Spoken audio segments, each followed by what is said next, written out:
मुझे मुंबई के लिए निकलना है। तब तक राधिका उनके पास आ चुकी थी। उसके हाथ में नाश्ते की 2 प्लेट थी। एक उसने राज की ओर रख दिया और दूसरी को लेकर करण की ओर बढ़ गई। जब उसने अपनी नज़र नए मेहमान पर डाली तो उसके कदम वहीं रुक गए और उसके हाथ पकड़ी प्लेट जमीन पर गिर चुकी थी। राज ने भी जब राधिका को देखा तो वो अपनी जगह से खड़ा हो गया और हैरानी से राधिका को देखने लगा। सोनू उन दोनों को देख थोड़ा खुश हुआ, लेकिन उसका दिल घबरा रहा था कि अब क्या होने वाला है। राज ने भी जब राधिका को देखा तो वो अपनी जगह से खड़ा हो गया और हैरानी से राधिका को देखने लगा। एक अजीब सा एहसास दोनों के दिलों में पनपने लगा था। जहां दोनों ही एक दूसरे से दूर जाने की सोच चुके थे, एक बार फिर किस्मत उन्हें आमने सामने लाकर खड़ा कर देती है। ऐसे में दोनों ही नहीं समझ पाए कि अपनी क्या प्रतिक्रिया दें। राधिका का दिल चाह रहा था कि भागकर राज के सीने से चिपक कर खूब रोए और उसे बताए कि उसके द्वारा किया गया सुलूक उसे 7 साल तक कितना तड़पा रहा था। हर रोज वो अपने दिल और दिमाग से लड़ती थी और उसे बताए कि उसने उसे कितना याद किया। भले ही वो उससे गुस्सा नाराज थी, लेकिन उसका प्यार आज भी उतना ही था जितना पहले था।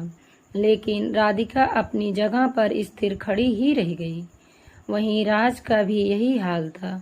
उसका दिल भी यही कह रहा था कि वो जाकर राधिका को अपनी बाहों में भर ले और उसे अपने द्वारा किए गए सभी बुरे बर्ताव की माफ़ी मांग ले। भले वो माफ़ करे या ना करे, लेकिन बस राज एक बार राधिका से माफ़ी मांगना चाहता था। और राज ने अपने कदम बढ़ाने चाहे ही थे कि करण राधिका की ओर बढ़ गया और उसकी परवाह करते हुए बोला, राधिका जी, आप ठीक तो हैं? राज के कदम वहीं के वहीं ठहर गए। तभी राशि भी राधिका के पास आकर बोली, माँ, आपकी तबीयत ठीक नहीं है तो आप काम क्यों कर रही हैं? राशि करण को घूर कर देखा और बोली, आप जानते थे ना मेरी मम्मा की तबीयत ठीक नहीं है, फिर भी आपने उन्हें अपने नए मेहमान के लिए खाना बनाने के लिए कहा। आप बहुत बुरे हो, राधिका ने राशि को डांटते हुए कहा। राशि, ऐसी बात करते हैं बड़ों से? राशि ने मुंह बना लिया और अपने हाथों को बांध कर खड़ी हो गई। करण राधिका के पास आकर बोला, आपकी तबीयत ठीक नहीं थी तो काम करने की क्या जरूरत थी? मंजू जी ने भी यही शब्द कहकर आगे कहा, राधिका, मैं कर लेती, लेकिन बोलना तो तुमने आज तक नहीं सीखा है। राधिका के कानों में सबकी आवाज़ें गूंज रही थी, लेकिन उसकी नज़र राज पर ही थी। करण, राज, ये मिस वालिया नहीं है। ये तो करण की बात को बीच में ही काटते हुए मंजू जी ने कहा, ये मिस वालिया नहीं है, लेकिन बहुत जल्द होने वाली है, क्योंकि ये दोनों शादी करने वाले हैं। राधिका ने मंजू जी की ओर हैरानी और निरस भाव से देखा। वहीं राज का चेहरा बिल्कुल सफ़ेद पड़ गया। करण पहले ही मंजू जी से ये सुन चुका था, इसीलिए वो ज़्यादा हैरान नहीं था। मंजू जी की बात सुनकर राधिका की आंखें आंसुओं से भर गई, लेकिन वो कुछ बोली नहीं। उसने अपने सिर को बिल्कुल झुका लिया ताकि कोई उसके आंसुओं को देख न सके। आंखों में आए आंसुओं को रोक नहीं सकती थी। इधर जब राज को पता चला कि राधिका यहाँ बिना किसी रिश्ते के रह रही है तो उसे थोड़ा सुकून मिला, लेकिन राशि को देखकर राज को फिर से सोचने पर मजबूर होना पड़ा। राधिका ने अपने आप को संभाला और खड़ी होकर अपने कमरे में आ गई। राधिका के जाते ही मंजू जी ने राज से कहा, मुझे माफ़ करना बेटा, मुझे आज ये सब नहीं कहना चाहिए था, लेकिन आप खुद ही बताओ। मंजू जी ने राज का हाथ पकड़कर उसे फिर से बैठाते हुए और खुद भी बैठते हुए कहा, आप ही बताओ बेटा, दोनों बिना किसी रिश्ते के 7 सालों से हैं। अब तक तो मैंने सब कुछ संभाल रखा है, लेकिन जब मैं नहीं रहूँगी तब तो दुनिया इसे सवाल करेगी ना। इससे अच्छा है कि ये दोनों शादी कर लें। कुछ गलत क्या कहा मैंने? इसमें राज ने ना मैं गर्दन हिलाई, लेकिन उसका दिल तो ये सुनकर ही सुकून में था कि राधिका आज भी 7 साल पहले जैसी है। उसके दिल में शायद अभी भी मैं ही हूँ। राज ये सब सोच ही रहा था कि राशि ने उसका हाथ खींच कर कहा, राज अंकल, आपको क्या लगता है मेरी मम्मा और करण की शादी होनी चाहिए? राज से कुछ बोलते नहीं बना। अपनी राधिका को किसी और के साथ देखना तक नहीं चाहता वो। उसी से ही सवाल पर सवाल किया जा रहे हैं। तभी राज ने राशि के गाल को छू कर कहा, ये तो आप अपनी मम्मा से ही पूछिए कि वो क्या चाहती हैं। राशि ने अपनी मुट्ठी पर हाथ रख कर कहा, वैसे करण को एक अच्छा लड़का कहा जा सकता है, क्योंकि उसने हमेशा मम्मा का ध्यान रखा है। बस वो काम ज़्यादा करता है, इसीलिए मम्मा को टाइम नहीं दे पाएगा। राज ने लंबा सा हंसकर कहा, क्योंकि राशि को सुनना उसे अच्छा लग रहा था। तभी राशि बोली, वैसे मेरे गुस्सैल पापा से तो अच्छा ही है ना करण। राशि ने जब ये बात कही तो राज का दिल धक से रह गया। वहीं मंजू जी हैरानी से बोली, राशि, ये तुमसे किसने कहा कि तुम्हारे पापा गुस्सैल हैं? राशि ने कुछ सोचते हुए कहा, मुझे सब याद रहता है। एक दिन जब मैं गुस्से से कुछ तोड़ दिया था, तब माँ ने धीरे से कहा था कि बिल्कुल अपने बाप पर गई है, और ये मैंने सुना था, लेकिन आगे कुछ नहीं बोली। अब मंजू जी भी कुछ सोच में पड़ गई। तभी राज ने मंजू जी से कहा, आंटी, आपको उनको कैसे जानती हैं? मतलब कहाँ मिली हो आपको? मंजू जी, मुझे नहीं पता, करण लेकर आया था उसे। बहुत बुरी हालत में थी, काफ़ी दिनों तक वो बात तक नहीं की। फिर मुझे पता चला कि वो प्रेग्नेंट है। तब से मैं उसे अपनी बेटी की तरह रखने लगी, लेकिन उसने आज तक मुझे कुछ नहीं बताया। मुझे क्या, अपने बारे में उसने किसी को कुछ नहीं बताया। पता नहीं ऐसा कौन सा राज है जो वो अपने सीने में दफनाए बैठी है। राज असमंजस की स्थिति में था कि अब वो क्या करे। इधर करण और मंजू उन दोनों की बातें सुन रहे थे, लेकिन समझ नहीं पा रहे थे कि आखिर ये दोनों ऐसे क्यों बोल रहे हैं। राज उठा और बिना कुछ बोले कार में आकर बैठ गया। उसने एक नज़र राशि को प्यार से देखा और फिर मुंह फेर कर बैठ गया। जब सोनू भी आ गया तो उसने सोनू से घर चलने के लिए कहा।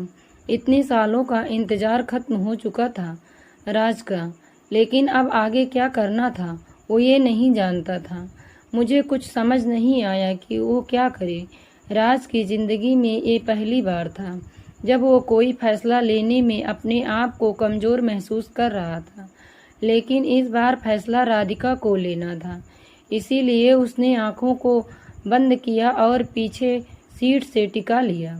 राज ने जब आंखों को बंद किया तो उसकी अंतर आत्मा से आवाज़ आई, तू आज भी राधिका से ये एक्सपेक्ट कर रहा है कि वो तुझे माफ़ कर दे?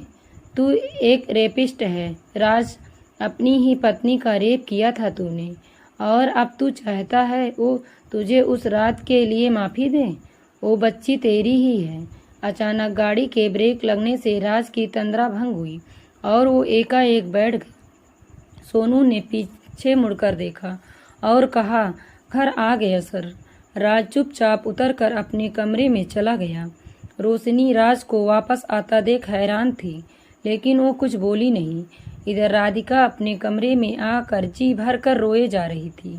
उसने दरवाजों को अंदर से बंद कर लिया था ताकि राशि ना आ सके और फिर से रोने का कारण न पूछे। राधिका को वो रात याद आ गई जब मुंबई में राज गुस्से में घर आया था। राधिका ने राज का रौद्र रूप पहली बार देखा था।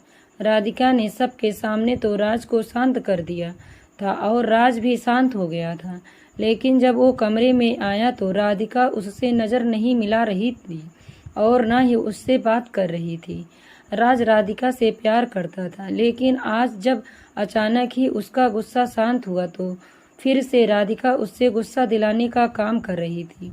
वो जानता था उसका गुस्सा हमेशा से उसे गलत काम करवाता है, लेकिन आज वो राधिका के साथ कुछ गलत नहीं करना चाहता था।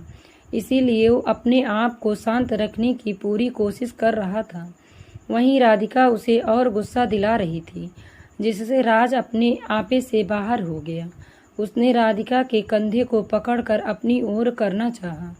वो समझाना चाहता था, लेकिन राधिका ने उसे खुद से दूर धकेलते हुए, हाथ मत लगाना मुझे, दूर रहो मुझसे।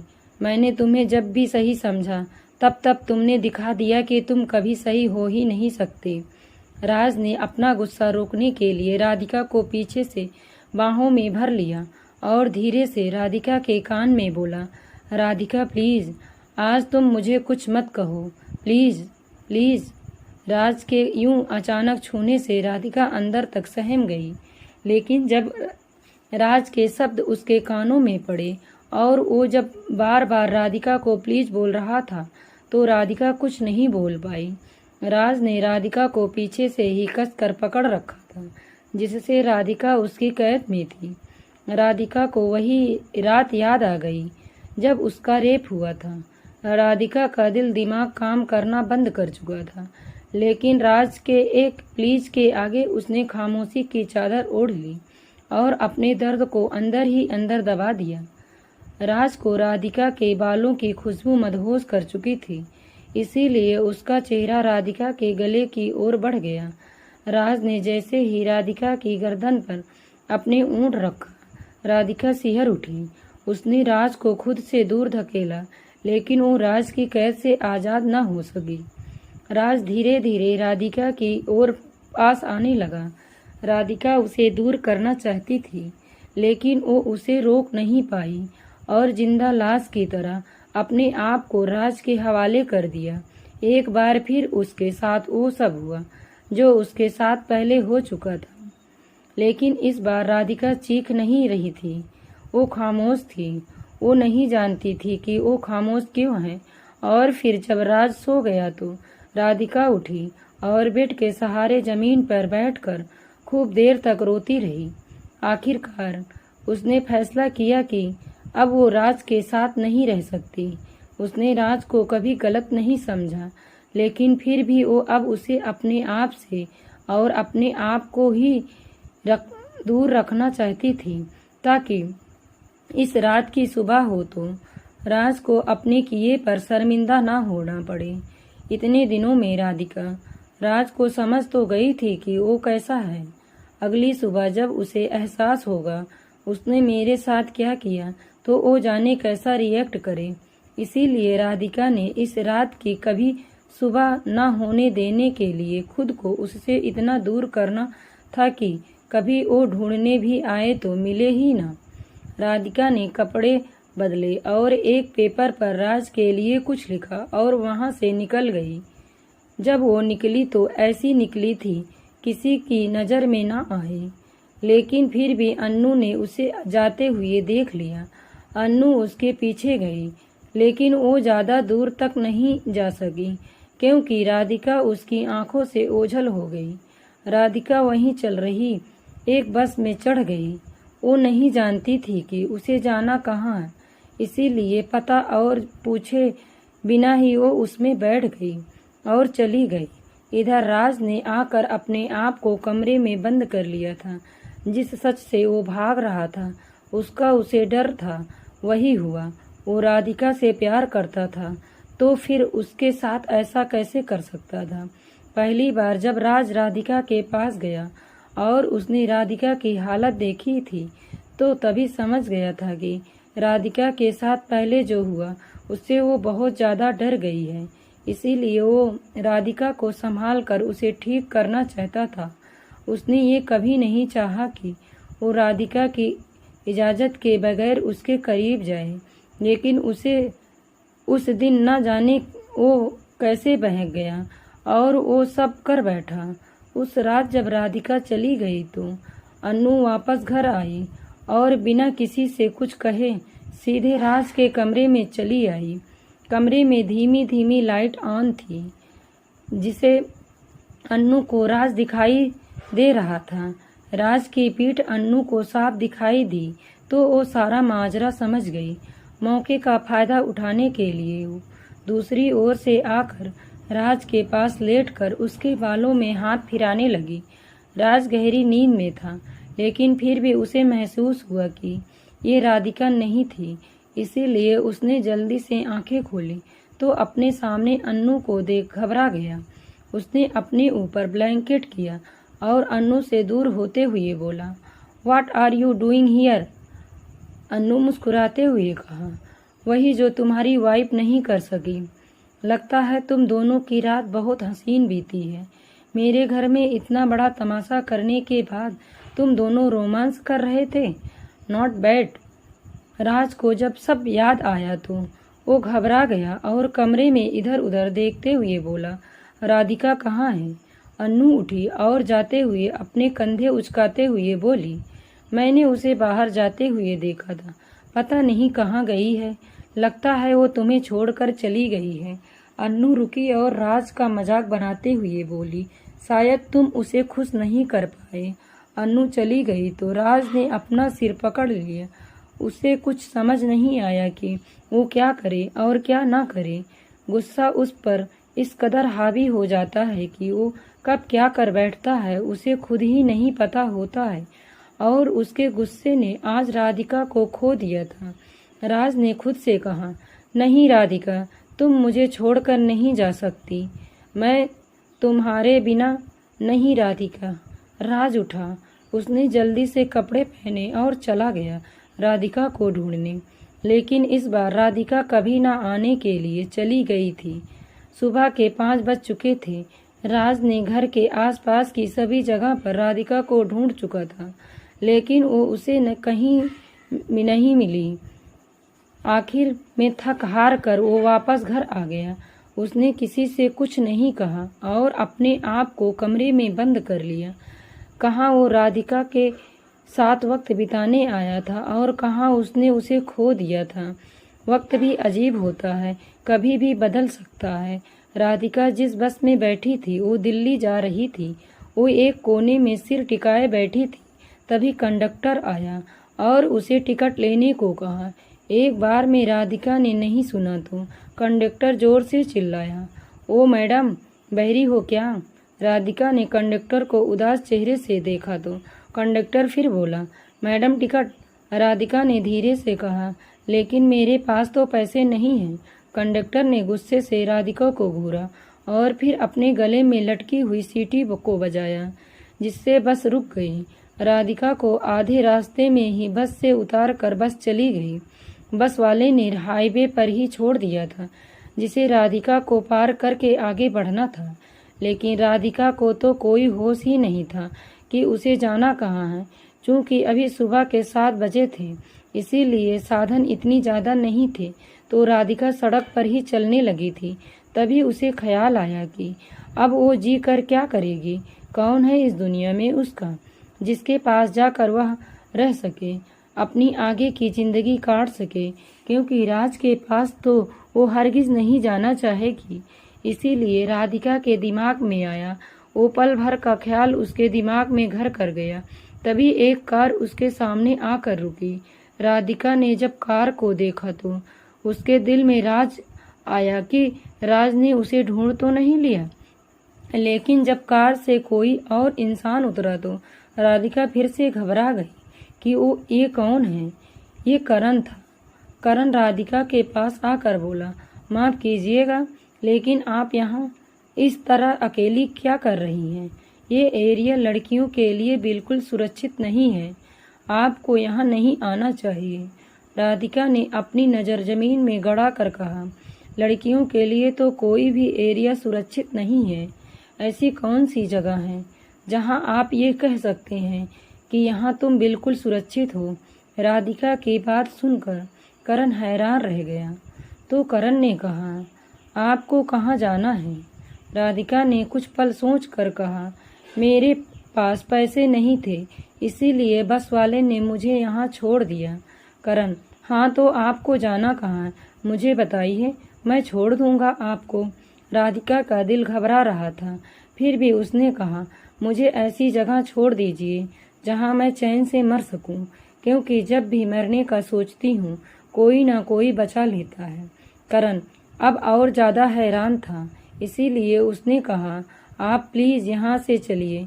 राधिका, "लेकिन मैं आप पर भरोसा क्यों करूँ?" करण ने मुस्कुराते हुए कहा, जब आपको मरना ही है तो फिर आप घबरा क्यों रही हैं? यकीन करिए, मैं सीधा साधा इंसान हूँ जिसने कुछ दिनों पहले अपनी जान से प्यारी बीवी और बच्चा खोया है। इसीलिए किसी के छोड़ जाने का दुख मैं अच्छे से जानता हूँ। अब राधिका कुछ नहीं बोली तो करण ने उसे कार में बैठाया और अपने साथ ले आया। मंजू जी ने जब राधिका को देखा तो करण को प्रश्नसूचक नजरों से देखी। तब करण ने उन्हें रास्ते में हुई सब बात बता दी। राधिका अपनी नजरों को अभी भी जमीन में गड़ाए ही खड़ी थी। मंजू जी ने राधिका का हाथ पकड़कर कहा, चलो मेरे साथ, और एक कमरे में ला कर बोली, बेटी, मरना किसी समस्या का हल नहीं होता है और शायद तुमने बहुत अच्छे कर्म किए हैं जो भगवान ने तुम्हें यहाँ भेजा है, वरना पता नहीं कौन तुम्हारे साथ क्या करता और कहाँ लेकर जाता। इसीलिए अब से जब तक तुम चाहो यहाँ रह सकती हो। जाओ, जाकर नहा लो, तब तक मैं तुम्हारे लिए कुछ खाने को लाती हूँ। राधिका ने नजरें उठाकर मंजू जी को देखा तो मंजू जी के गले लगकर वो रोना चाहती थी, क्योंकि पहली बार उसने किसी को किसी अनजान की फिक्र करते देखा था। राधिका ने अपने कदम पीछे किए और खींच लिए और ओंठों को सिल लिया। वो अपने प्यार, अपने पति की कोई भी बात किसी को नहीं बताना चाहती थी। इसीलिए वो मंजू जी द्वारा बताए बाथरूम की ओर बढ़ गई। मंजू जी उसके लिए खाना बनाने चली गई। मंजू जी ने राधिका को बहुत अच्छी तरह से रखा, लेकिन कुछ दिनों बाद उन्हें पता चला कि वो प्रेग्नेंट है। तब भी उन्होंने उससे कुछ नहीं पूछा। करण भी अब राधिका को घर का सदस्य के रूप में देखने लगा था। उसने राधिका से बहुत कम बातें की, लेकिन हमेशा उसका ध्यान रखा। और फिर जब राशि इस दुनिया में आई तो करण ने उसे अपनी बेटी समझा और उसे वो सब दिया जो वो अपने बच्चे को देना चाहता था। इधर राज को जब राधिका नहीं मिली तो वो कमरे में आया तो उसे राधिका का लिखा लेटर मिला। राज ने कांपते हाथों से वो लेटर उठाया। उसमें राधिका ने लिखा, राज जी, मैं जानती हूँ आपने ये सब गुस्से में किया है, लेकिन आज जो मैंने आपका रूप देखा है वो मैंने कभी सोचा तक नहीं था। मेरी आंखों के सामने आप एक इंसान की जान लेने वाले थे। आप तो जानवर से भी बदतर हो और एक जानवर के साथ मैं नहीं रहना चाहती हूँ। मुझे ढूंढने की कोशिश मत कीजिएगा। मैं जिंदा रही तो भी आपके पास कभी नहीं आऊँगी। और एक बात, दादाजी का बहुत ज़्यादा ध्यान रखिएगा, क्योंकि वो सिर्फ आपके ही नहीं मेरे भी दादाजी हैं। मेरी और आपकी डोर हमारे माता पिता ने बांधी थी, जो मुझे दादाजी से पता चला। दादाजी को पहली बार देखते ही समझ गई थी मैं, क्योंकि इनकी एक तस्वीर मेरी उस डायरी में भी थी जो मेरे पापा की थी। जब मैं यहाँ आई थी तभी दादाजी को पहचान गई, लेकिन उनके न बोलने से मुझे कुछ समझ नहीं आया। जब वो बोलने लगे तब पता चला कि हमारे माता पिता एक दूसरे के दोस्त थे और उन्होंने ही हमारा रिश्ता तय किया था। शायद ये भगवान की मर्जी थी कि हम दोनों के इतना दूर रहने के बाद भी हमारी शादी हुई और हम पास आए। लेकिन अब मैं थक गई हूँ, इसीलिए मैं जा रही हूँ हमेशा के लिए। अपना ध्यान रखना। राज ने जब ये पढ़ा तो उसके आंसू नहीं रुके।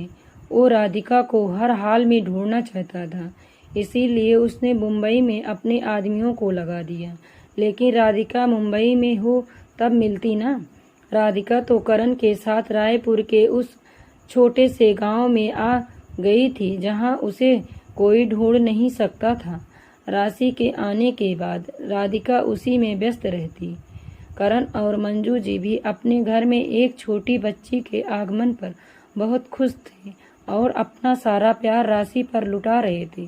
मंजू जी हर रोज राधिका और करण की शादी करने के बारे में सोचती, लेकिन उनकी हिम्मत नहीं हुई, क्योंकि उन्हें लगता था कि राधिका जितनी सीधी और सरल लड़की है उसे उसका पति लेने जरूर आएगा।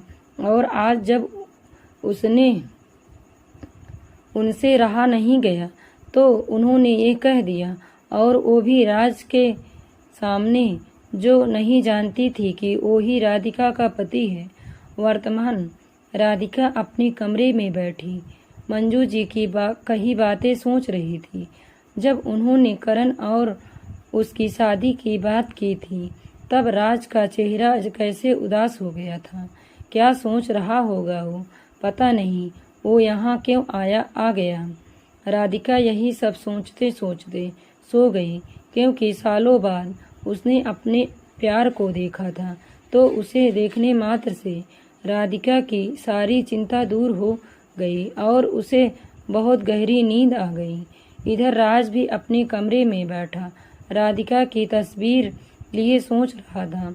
हमारी एक बेटी है राधिका, प्लीज़ मुझे मत छोड़ना, मैं आऊँगा तुम्हें लेने, और मुझे यकीन है तुम मना नहीं करोगी। तुम मेरे साथ आओगी, चाहे मुझे कुछ भी करना पड़े, लेकिन मैं तुम्हें अपनी ज़िंदगी में वापस लेकर आऊँगा। ये वादा है मेरा खुद से। कहाँ तो राज राधिका को छोड़कर जाने वाला था और अब वो उससे एक पल भी दूर नहीं रहना चाहता था।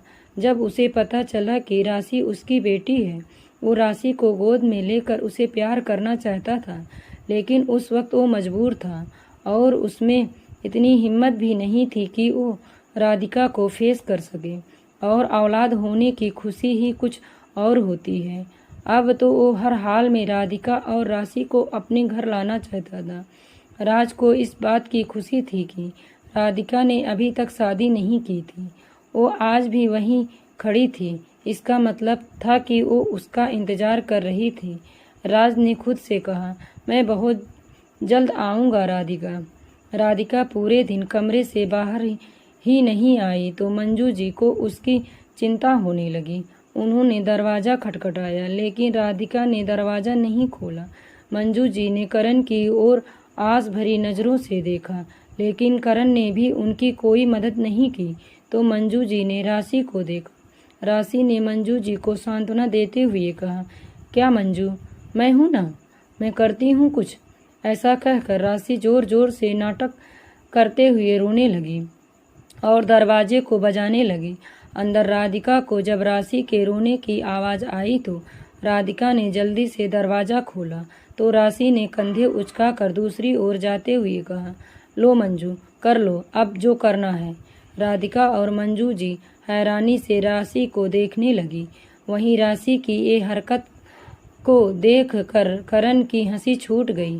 राशि बाहर की ओर चली गई तो मंजू जी ने राधिका के चेहरे को देखा, जो बहुत मासूम और बुझा बुझा लग रहा था।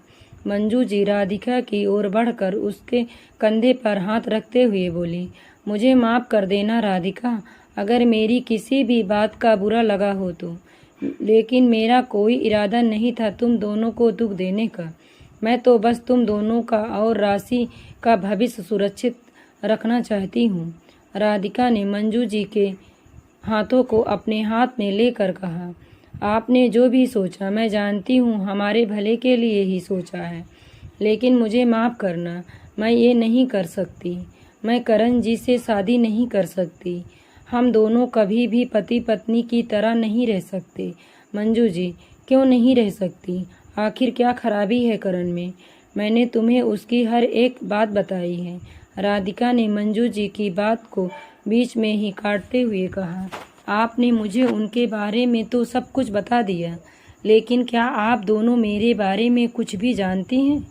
मंजू जी ने करण की ओर देखते हुए ना में गर्दन हिलाई तो राधिका आगे बोली, आप मेरे बारे में मेरे नाम के अलावा कुछ भी नहीं जानती हैं, तो फिर आप कैसे करण जी की ज़िंदगी बर्बाद कर सकती हैं? मंजू जी, राधिका, मुझे बस इतना पता है कि तुम एक बहुत अच्छी लड़की हो, सालों से जानती हूँ मैं तुम्हें। राधिका, आप सिर्फ मुझे जानती हैं आंटी, समझती नहीं हैं। मंजू जी हैरानी से राधिका को देखी तो राधिका बोली, माफ़ करना अगर आपको बुरा लगा हो तो, लेकिन मैं पूरी ज़िंदगी अकेली रह सकती हूँ, लोगों के ताने सुन सकती हूँ, लेकिन किसी और से शादी नहीं कर सकती, क्योंकि मैं आज भी अपने पति से उतना ही प्यार करती हूँ जितना पहले करती थी। मेरा प्यार उनके लिए कभी कम नहीं हुआ और ना ही कभी कम होगा। मैं भले ही उनसे दूर हूँ, लेकिन आज भी दुआ उन्हीं के लिए निकलती है कि वो जहाँ भी रहें खुश रहें। मंजू जी मुस्कुरा कर बोली, तो फिर चली क्यों नहीं जाती उसके पास? जब इतना प्यार है तो फिर उससे दूर क्यों हूँ? क्या वो प्यार नहीं करता तुमसे? राधिका मंजू जी के सवाल पर चुप हो गई। उसे आज तक समझ नहीं आया कि क्या राज उसे सच में प्यार करता है या नहीं। जब राधिका ने कोई जवाब नहीं दिया तो मंजू जी ने बात बदलते हुए कहा, चलो कहीं घूमने चलते हैं, यहाँ पास में पार्क है, राशि भी खुश हो जाएगी और तुम्हारा मूड भी फ्रेश हो जाएगा। राधिका ने हाँ में गर्दन हिलाई तो मंजू जी दोनों को लेकर चली गई। 2 दिन ऐसे ही बीत गए। राधिका को लगा कि जैसे ही राज उसे देखेगा वो उसे वहाँ से ले जाएगा, लेकिन उस दिन के बाद ना तो राज आया ना ही उसका कोई फ़ोन आया। राधिका राशि को अपने बेड पर सुला चुकी थी और उसके बालों में हाथ फेरते हुए ये सब सोच रही थी। उसे राज का समझ नहीं आया कि वो अभी तक उससे मिलने क्यों नहीं आया। कहीं उसने दूसरी शादी तो नहीं कर ली? हो भी सकता है वो अपनी ज़िंदगी में आगे बढ़ गया हो। 7 साल हो चुके थे। राज उसका इंतज़ार क्यों करेगा, जबकि वो खुद ही तो उसे छोड़कर आई थी और बोली थी कि वो अब कभी वापस नहीं आएगी। तो फिर राज उसके लिए क्यों रुकेगा? इस वक्त राधिका के चेहरे पर कोई भाव नहीं थे। वो अपने और राशि के बारे में सोच रही थी। क्या राशि के साथ वो सही कर रही थी? उसे राज से दूर करके उसे कोई हक नहीं था कि वो राशि को अपने पिता से दूर रखे। राशि को पिता का प्यार मिलना चाहिए, फिर वो चाहे करण से मिले या राज से। लेकिन अगर राज अपनी ज़िंदगी में आगे बढ़ गया है तो वो भी आगे बढ़ जाएगी और मंजू जी के कहे अनुसार करण से शादी कर लेगी, क्योंकि राशि के लिए करण से बेहतर पिता कोई नहीं हो सकता था। चूँकि राधिका तो करण को अच्छी तरह से जान चुकी थी और उसके अतीत के बारे में भी जानती थी, लेकिन उसने सोचा कि जब करण को पता चलेगा कि वो राज की पत्नी है तो क्या वो उससे शादी करेगा? राधिका असमंजस की स्थिति में थी। वो किसी भी निष्कर्ष पर नहीं पहुंच पा रही थी। दोस्तों, कहानी अभी जारी है। नेक्स्ट पार्ट हम जल्द लेकर आएंगे। आपको कहानी कैसी लगी कृपया कमेंट में बताएं और वीडियो को लाइक, शेयर और चैनल को सब्सक्राइब करें। धन्यवाद दोस्तों।